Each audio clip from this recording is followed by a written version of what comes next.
Turn to quiet harbor. Take a slow breath in and let it go. There is nowhere you need to be, nothing you need to solve, no decisions waiting for you tonight.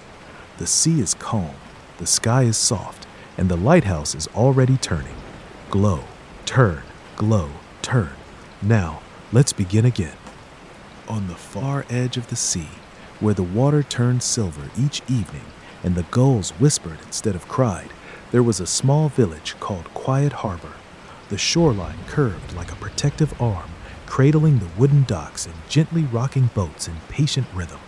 The houses were painted in soft, sleepy colors, faded blue like washed denim, warm cream like candle wax, gentle green like moss after rain. Each door had a small lantern hanging beside it. Every evening, just before sunset, an old ritual unfolded. One by one, lanterns flickered awake.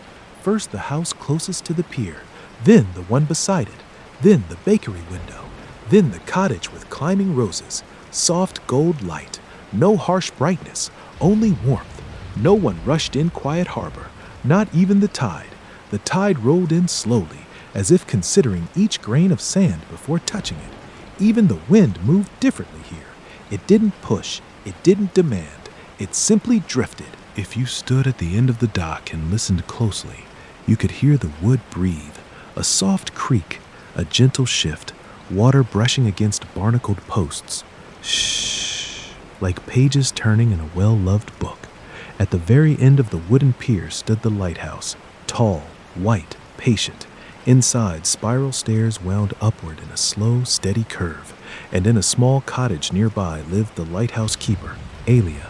She woke with the rhythm of the sea, she slept with the rhythm of the sea, and in between she tended to the light. Each evening she carried a small tin of oil and a box of matches up the winding stairs. Step, step, step. The climb was never hurried. Her hand brushed lightly against the curved wall as she went. The stone felt cool, familiar, comforting. When she reached the top, the windows reflected the lavender sky. Clouds stretched like soft brushstrokes across fading daylight. Tonight, the sea was especially calm. No whitecaps, no restless wind, only a wide, breathing stillness. Elia cleaned the lantern glass with careful circular motions. Slow, steady. She filled the lamp, struck a match. A small flame bloomed, then steadied, then glowed. The great lantern came alive, and its beam stretched across the ocean like a long, warm yawn. Not sharp, not urgent, just steady. Glow, turn, like breathing in the dark. Out beyond the harbor, a single boat drifted peacefully. Its sail was lowered, its wood darkened with years of salt and sun. At the helm stood Tomas, the village baker. He had stayed late delivering bread to the neighboring village. Flour still dusted the cuff of his sleeve. The scent of warm bread lingered faintly in the boat's cabin. But he wasn't worried, because he could see the lighthouse glow, turn, glow, turn. He rested one hand lightly on the tiller. The sea made a soft brushing sound against the hull. Shh, the boat rocked gently. Not enough to disturb, just enough to soothe. Above him, stars began to appear, one at a time, patient, unhurried. The sky deepened from lavender to indigo to velvet blue. The lighthouse beam touched the boat, golden, warm. Tomas smiled. He adjusted his course just slightly and let the tide carry him home. Back in Quiet Harbor, windows dimmed, lanterns softened from bright gold to amber glow. A cat curled tighter on a windowsill, its tail wrapped neatly around its nose. In the bakery, the ovens ticked quietly as they cooled. In a small upstairs bedroom, a child turned in her sleep. Curtains shifted in the gentlest breeze. Even the waves seemed to hush themselves as they met the shore. The entire village breathed together, in, out, in, out. No rush, no urgency, only rhythm. At the top of the lighthouse, Elia poured herself chamomile tea from a small silver thermos. Steam curled upward like a whisper. She sat on the cushioned bench beneath the curved windows, wrapped in her knitted shawl, the color of moonlight. Outside, the ocean shimmered. Inside, everything was still. She liked to imagine the lighthouse beam gathered wandering thoughts. Any worry drifting too far out was gently nudged back toward shore.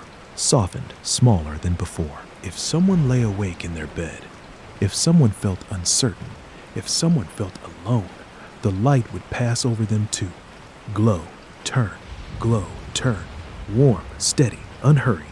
Elia leaned her head back against the curved wall, closed her eyes for a moment. The lantern flame burned strong. It would last all night, it always did. Down at the pier, Tomas's boat bumped softly against the dock. He tied the rope carefully, stepped onto wood planks, looked up at the lighthouse, and tipped his cap. Thank you. He walked home beneath lantern-lit eaves, footsteps slow, even, gentle. Inside his cottage, the cat lifted its head, then promptly fell asleep again.